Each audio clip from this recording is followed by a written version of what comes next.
بسم الله الرحمن الرحيم.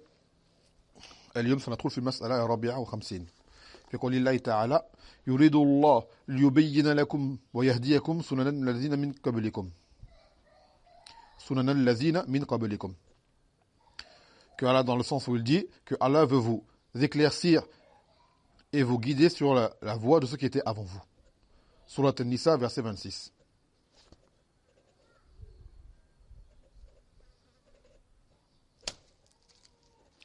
قال المؤلف رحمه الله تعالى هذه الآية تدل بظاهرها على أن شرع من قبلنا شرع لنا.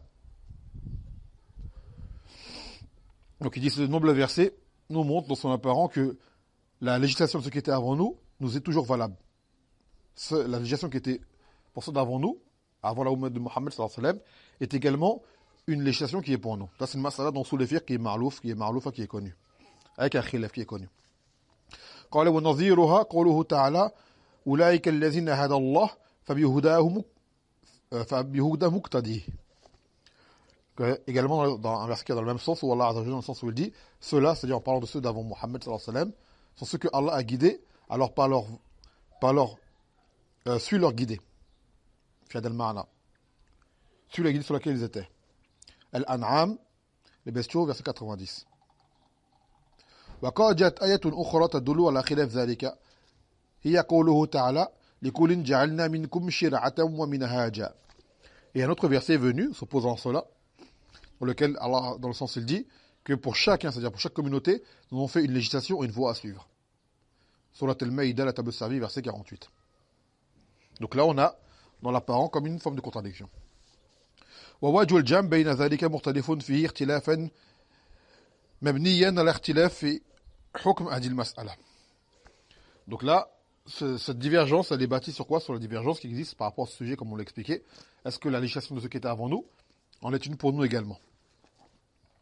فجمهور العلماء على أن شرع من قبلنا إن ثبت بشرعنا فهو شرع لنا ما لم يدل دليل من شرعنا على نسخه لأنه ما ذكر لنا في شرعنا إلا لأجل اعتبار والعمل. La plupart des savants, ils voient que ce qui était comme législation de ce qui était avant nous, si jamais dans notre législation on le trouve également, alors c'est également valable pour nous. Tant que on n'a pas une chose qui démontre que ce rite qu'il faisait auparavant a été abrogé. D'accord? C'est-à-dire le char de ce qui était avant nous est valable pour nous, sauf qu'on a un texte qui dit que cette chose-là, on ne doit plus la faire. Car les rites des gens d'avant nous n'ont été cités que pour le fait justement de pouvoir les appliquer. Du fait que Allah Azza wa Jal les citant bien, cela peut nous inciter à agir de la sorte. قال وعلى هذا القول فوجه الجمع بين الآيتين أن معنى قوله تعالى لكل جعلنا منكم شرعة ومنهاجا أن شرائع الرسل ربما ينسخ في بعضها حكم كان في غيرها أو يزاد في بعضها حكم لم يكن في غيرها.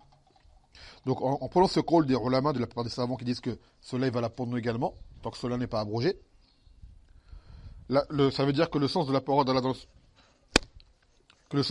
où il dit que pour chacun il a fait une législation, une voie à suivre, c'est-à-dire qu'en fait, les législations des messagers, certaines en abrogent d'autres, ou certaines sont ajoutées à d'autres.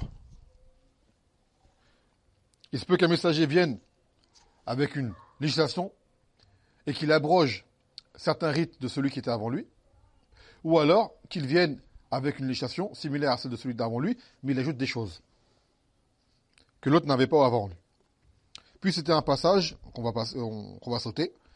ثم قال وأما على قول الشافعي ومن وافقه أن الشرع من قبلنا ليس شرعا لنا إلا بنص من شرعنا أنه مشروع لنا فوجه الجمع أن المراد بالسنن من قبلنا وبالهدى في قوله تعالى أولئك الذين هدى الله أصول الدين التي هي التوحيد لا الفروع العملية بدليل قوله تعالى لكل جعلنا منكم شرعة ومنهاجا.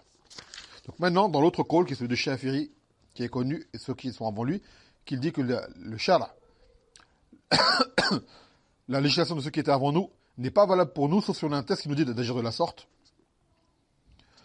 Ça veut dire qu'en fait, la voie de ceux qui étaient à suivre d'auparavant, la huda, la guidée de ceux qui étaient avant nous, Le sens voulu par là, c'est les fondements de la religion, comme le tawhid. C'est-à-dire le tawhid qu'on a actuellement, ceux d'avant avaient exactement le même. Il n'a pas changé.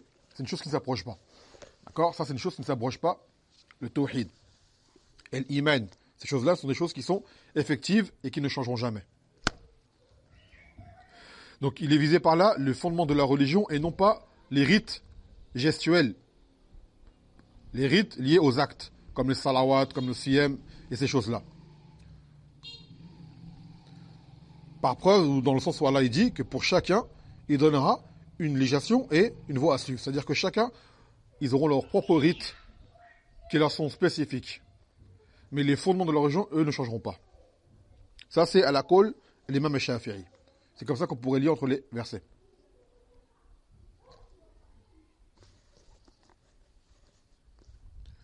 ولكن هذا الجمع الذي ذهبت إليه الشافعية يرد عليه ما رواه البخاري